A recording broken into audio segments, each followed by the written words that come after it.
Hello friends, तो कैसे हैं आप लोग। आशा करता हूँ अच्छे होंगे। तो आज हम लोग इस वीडियो में डिस्कस करने वाले हैं प्रैक्टिस सेट नंबर 11।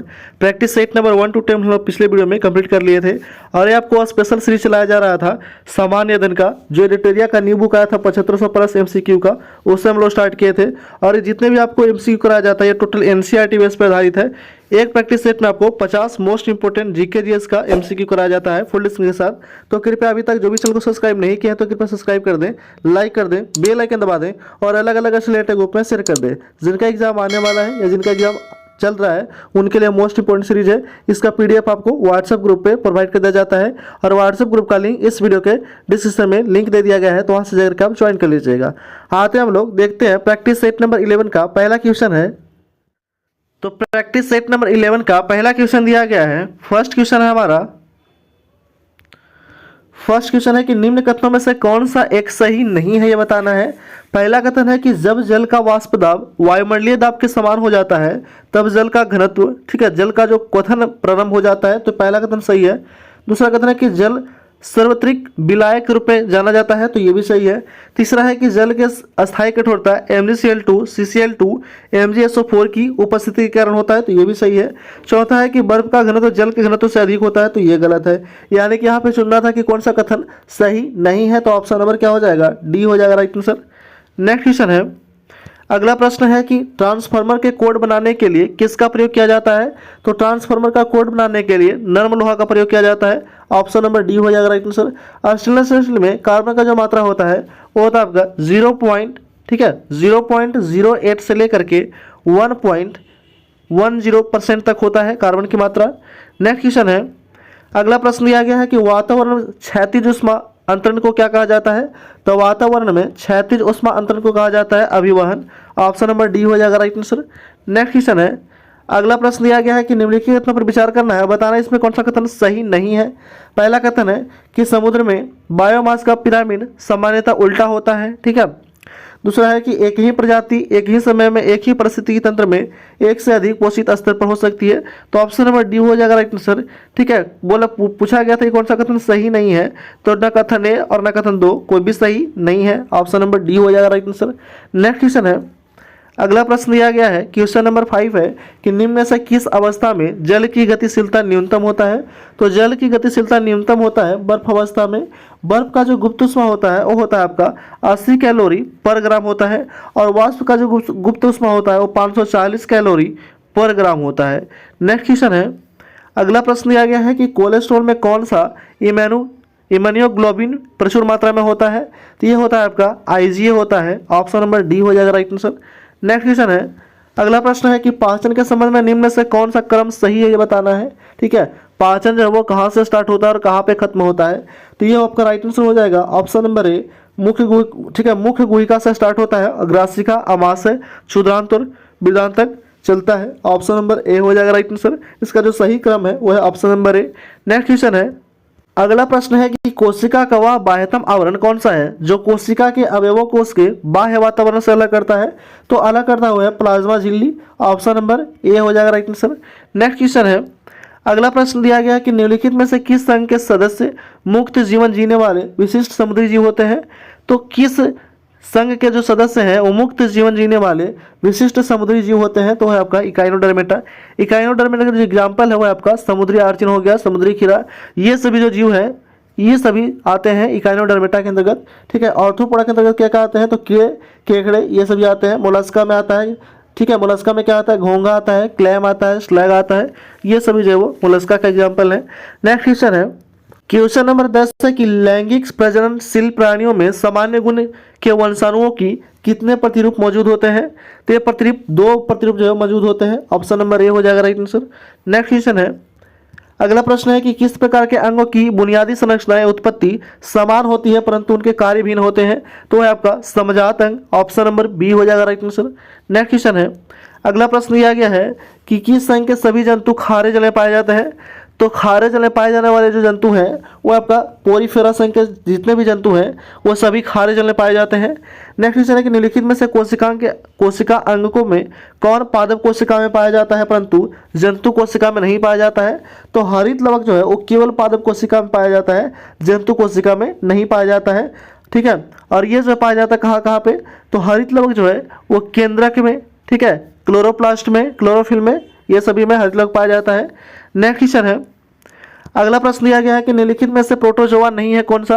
तो ल्यूकोसोलिन जो है वो प्रोटोजोआ नहीं है, बाकी सभी है, यूग्लिना है, पैरामीशियम है, अमीबा है, ये सभी प्रोटोजोआ के अंतर्गत आते हैं। नेक्स्ट क्वेश्चन है, अगला प्रश्न दिया गया है कि निम्नलिखित में से कौन सा एक यकृत का कार्य नहीं है? तो वह आपका ग्लूकोज का ग्लाइकोजन में रूपांतरण, तो ये कार्य है। यूरिया का उत्पादन, ये भी कार्य है। तीसरा है दवाओं और विषाक्त पदार्थों का विनिमय, ये भी सही है। चौथा है कि अर्जिन आहार से खाद्य और जल के अधिकार, ठीक है, अधिक के का अवशोषण, तो ये जो है वो कार्य नहीं है यकृत का। ठीक है, अर्जिन आहार से खाद्य और जल के अधिक का अवशोषण, तो जल का जो अवशोषण होता है वो होता है बड़ी आंत में, और जितने भी जो खनिज का, ठीक है, और खाद्य पदार्थ का जो अवशोषण होता है वो होता है छोटी आंत में। नेक्स्ट क्वेश्चन है, अगला प्रश्न दिया गया है कि अमोघ वर्ष किस वंश से संबंधित है? तो अमोघ वर्ष जो है यह संबंधित था राष्ट्रकूट वंश से। राष्ट्रकूट वंश का जो संस्थापक था वो था आपका दंतेदुर्ग, और दंतेदुर्ग का जो कार्यकाल था वो 735 से लेकर के 756 ईस्वी तक था। पल्लव वंश के संस्थापक थे श्री विष्णु। परमार वंश के संस्थापक है उपेंद्र। चालुक्य वंश के संस्थापक है पुलकेशिन फर्स्ट। नेक्स्ट क्वेश्चन है, अगला प्रश्न दिया गया है वो है आपका कि भारत में किसके शासनकाल में सबसे पहले राजनीतिक एकता पाई गई थी? तो राजनीतिक एकता पाई गई थी मौर्य वंश में। ऑप्शन नंबर डी हो जाएगा राइट आंसर। मौर्य वंश का संस्थापक था चंद्रगुप्त मौर्य। शतवाहन वंश का संस्थापक था श्रीमुख। नंद वंश का संस्थापक था महापद्मनंद, और पाल वंश का संस्थापक था गोपाल। नेक्स्ट क्वेश्चन है, अगला प्रश्न है कि महान जैन विद्वान हेमचंद्र किसकी सभा को अलंकृत करते थे? तो वह आपका जय सिंह सिद्धराज का सभा को अलंकृत करते थे हेमचंद्र। नेक्स्ट क्वेश्चन है, अगला प्रश्न है कि निम्न से किसे शेख उल हिंद की पदवी प्रदान की गई थी? तो शेख उल हिंद की पदवी जो है यह प्रदान किया गया था शेख सलीम चिश्ती को। ऑप्शन नंबर बी हो जाएगा राइट आंसर। नेक्स्ट क्वेश्चन है, क्वेश्चन नंबर 20 है, सूची फर्स्ट और सूची 2 को सम्मिलित मिलान करना है और बताना है यहाँ पे राजवंश और राज क्षेत्र। ठीक है, कौन सा राजवंश कौन से राज क्षेत्र में ये जो था वो संबंधित था, तो ये आपको बताना है। पहला है कि गुर्जर प्रतिहार, तो गुर्जर प्रतिहार जो है ये संबंधित है गुजरात और राजस्थान क्षेत्र का। राष्ट्रकूट, तो राष्ट्रकूट जो है ये आपका पश्चिमी दक्कन का। पाल जो है वो बंगाल का था, और चोल जो था वो तमिलनाडु का था। एक बार फिर से देख लेते हैं, गुर्जर प्रतिहार जो था इसका क्षेत्र था गुजरात और राजस्थान। राष्ट्रकूट वंश का जो क्षेत्र था वो था पश्चिमी दक्कन, ठीक है, पश्चिमी दक्कन।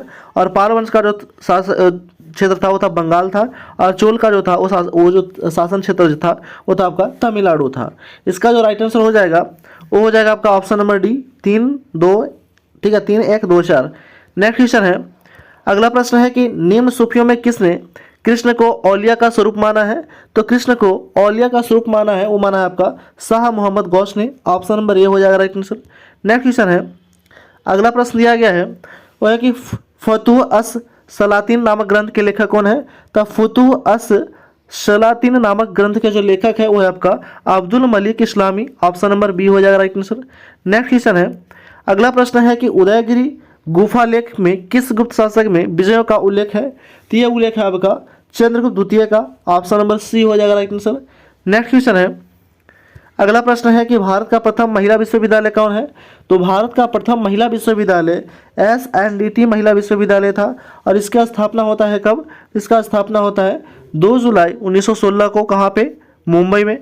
नेक्स्ट क्वेश्चन है, अगला प्रश्न दिया गया है, अगला प्रश्न है कि 1930 में गिरफ्तारी के कारण लोगों ने पेशावर के सड़कों पर प्रदर्शन का अपना गुस्सा व्यक्त किया था। तो किसी गिरफ्तार में?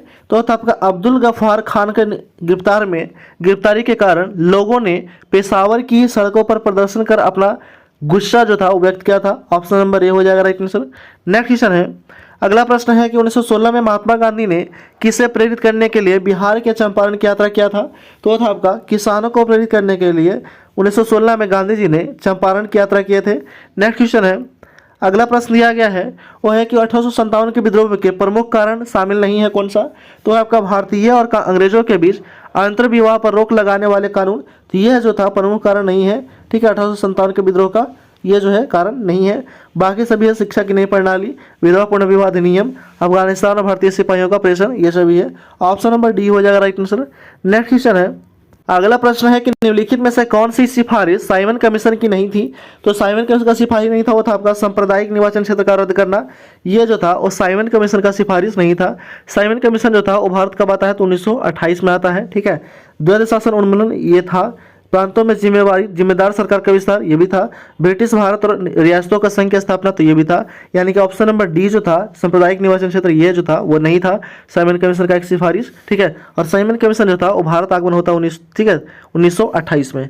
नेक्स्ट क्वेश्चन है, अगला प्रश्न दिया गया है वो है कि किसी व्यक्ति ने सर्वप्रथम, ठीक है, किस व्यक्ति ने सर्वप्रथम इस तथ्य को पहचाना कि निम्न वर्ग, मध्यम वर्ग, किसान और मजदूर और दस्तार राष्ट्रीय आंदोलन में महत्वपूर्ण भूमिका निभा सकते हैं। तो ये आपका बाल Gangadhar Tilak, option number D हो जाएगा राइट आंसर। तो ये जितने भी आपको क्वेश्चन कराया जा रहा है ये मोस्ट इंपॉर्टेंट क्वेश्चन है और टोटल जो आपको एनसी, ठीक है, एनसीईआरटी पे बेस पे आधारित है क्वेश्चन, ठीक है, 6 से 12 से। और ये पीवाईक्यू भी जो यहाँ से लिया गया है, जितने भी एग्जाम में पूछा गया पीवाईक्यू तो वहाँ से भी है लिया गया है। और ये हम लोग स्टार्ट किए थे इडोटेरिया का जो 7500 प्लस जो है एमसीक्यू आया था, सेकेंड एडिशन, ठीक है, दूसरा बुक है ये, ठीक है। तो उससे हम लोग स्टार्ट किए थे और प्रैक्टिस सेट नंबर 11 जो था इस वीडियो में हम लोग डिस्कस कर लिए थे। प्रैक्टिस सेट नंबर 1 to 10 हम लोग पिछले वीडियो में कवर कर लिए हैं, तो जो नहीं देखे हैं उनके लिए प्लेलिस्ट बना दिया गया है और प्लेलिस्ट का लिंक इस वीडियो के डिस्क्रिप्शन में लिंक दे दिया गया है, तो वहाँ से जाकर के आप ज्वाइन कर लीजिएगा, ठीक है, देख लीजिएगा। इसका पीडीएफ आपको व्हाट्सएप ग्रुप पे प्रोवाइड कर दिया जाता है। तो कृपया अभी तक जो भी चैनल को सब्सक्राइब नहीं किए हैं तो कृपया सब्सक्राइब कर दें, लाइक कर दें, बेल आइकन दबा दें और अलग अलग ऐसे रिलेटेड ग्रुप में शेयर कर दें। अभी एग्जाम एनटीपीसी का आने वाला है, ठीक है, उसके बाद में बिहार इलेक्ट्रिक का एग्जाम आने वाला है, तो इसके लिए मोस्ट इंपोर्टेंट सीरीज है आपका, फुल डिस्कशन कराया जाता है, ठीक है। आते हैं हम नेक्स्ट क्वेश्चन की ओर।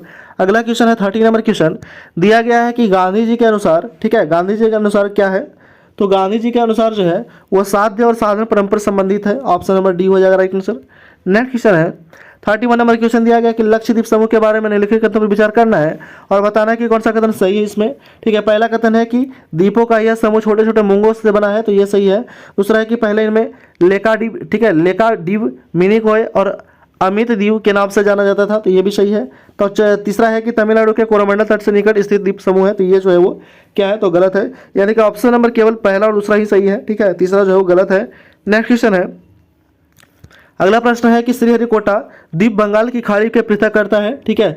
श्रीहरिकोटा जो है द्वीप बंगाल की खाड़ी को पृथक करता है कौन, तो ये पृथक करता है आपका पुलिकट झील। पुलिकट झील कहाँ स्थित है, तो ये स्थित है आपका आंध्र प्रदेश और तमिलनाडु के बॉर्डर पर स्थित है। चिल्का झील कहाँ है तो उड़ीसा में, बेमनाड झील कहाँ है केरला में और केलेरू झील कहाँ है तो ये है आपका आंध्र प्रदेश में। नेक्स्ट क्वेश्चन है कि वीतू, ठीक है, वीती लेवू एवं वनुला लेवू द्वीप जो है ये कहाँ है, तो ये स्थित है आपका फिजी में। फिजी का राजधानी है सुआ और मुद्रा है डॉलर। मॉरिशस का राजधानी है पोर्टलूस और मुद्रा है यहाँ के रुपया, ठीक है। कनाडा का राजधानी है ओटावा और मुद्रा है डॉलर। न्यूगिनी, पापुआ न्यूगिनी का राजधानी है मोरस्बी, ठीक है, मोरस्बी है।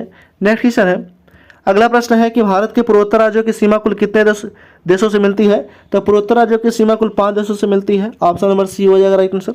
नेक्स्ट क्वेश्चन है, अगला प्रश्न है कि राष्ट्रपति द्वारा नियुक्त अंतर्राज्यीय परिषद का प्रमुख कार्य क्या होता है, तो अंतर्राज्यीय परिषद का प्रमुख कार्य होता है राज्यों के मध्य उत्पन्न विवादों को जांच करना और उन पर परामर्श देना, तो ये सही है। दूसरा कि कुछ या सभी राज्यों अथवा एक से अधिक राज्यों के समान हित में संबंधित विषयों की जांच कर विचार विमर्श करना, तो ये भी सही है।